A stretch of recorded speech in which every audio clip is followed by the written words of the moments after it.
திருப்பாடல்கள் 126 1 6 முடியே. சீயோனின் அடிமை நிலையை ஆண்டவர் மாற்றின போது நாம் ஏதோ கனவு கண்டவர் போல இருந்தோம்.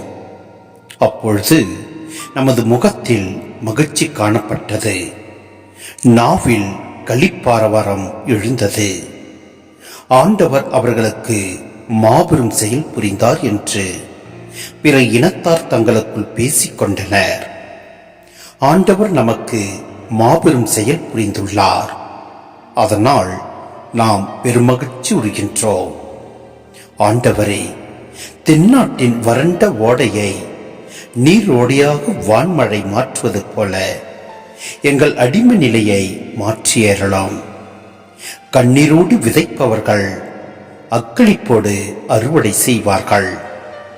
விதை எடுத்து செல்லும் போது அழுகையோடு செல்கின்றார்கள்.